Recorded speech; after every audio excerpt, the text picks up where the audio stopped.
All right, now we are joined by DD India correspondents from the US. We have Amritpal Singh connected with us from Florida and Shubhendu Ghosh from Washington, D.C. I'll come to you, Amritpal, first. Both candidates we see are campaigning in the swing states as it is the last day of campaigning in the country. And the national survey points that they are very closely tied with a marginal difference over each other.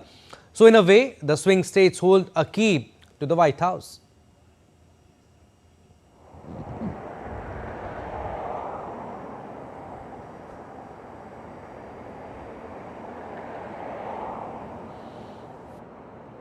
That's right. The swing states have always held the key to the White House because though their composition in the Electoral College may be small, but they decide who the next president would be because the election goes the way they go.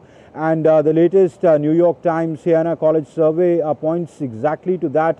The difference is really marginal. If you look at Pennsylvania, the biggest swing state, both are tied at 48 percentage points. If you look at if you look at Nevada, for example, Nevada, Trump holds about 46% percentage points, whereas Harris is leading by 3 percentage points here.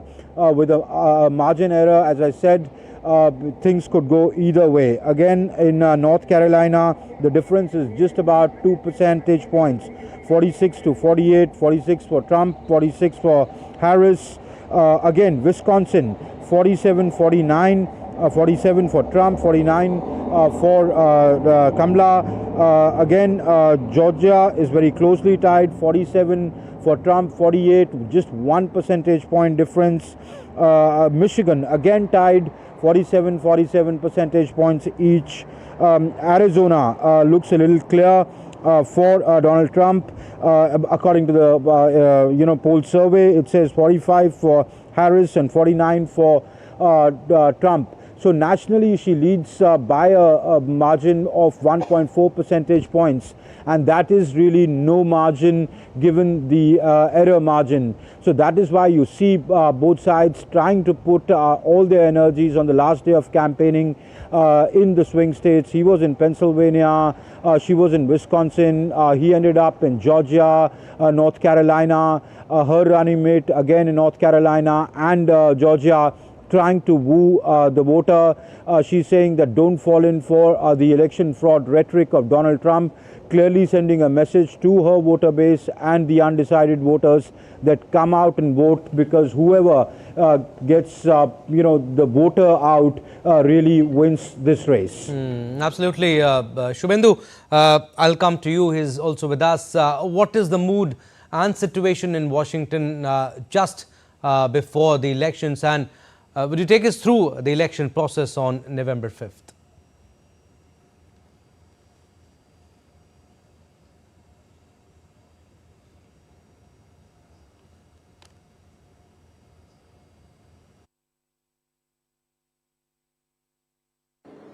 Well, here in the national capital, the seat of power, Washington, D.C., the tension is palpable in the air.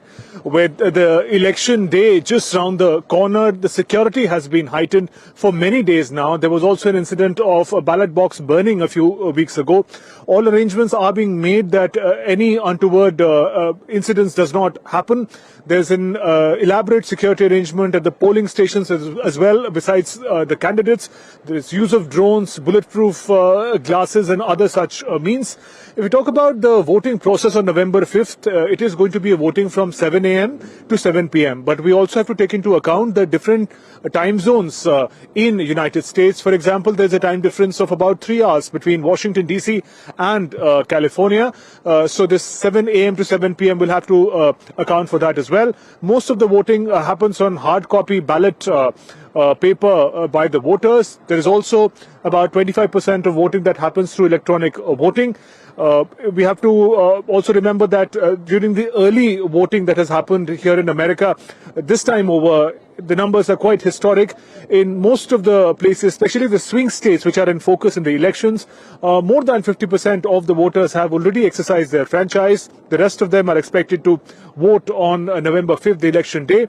Once the voting gets over by about 7 p.m. in the evening, the trends will start coming. If the contest continues to be as close as the opinion polls have predicted, it might take many days to determine who the next leader, who the next president of the US is going to be. However, if any leader has a clear edge, then it is possible that within 24 hours of the elections concluding, we might know who the next leader of the United States is going to be.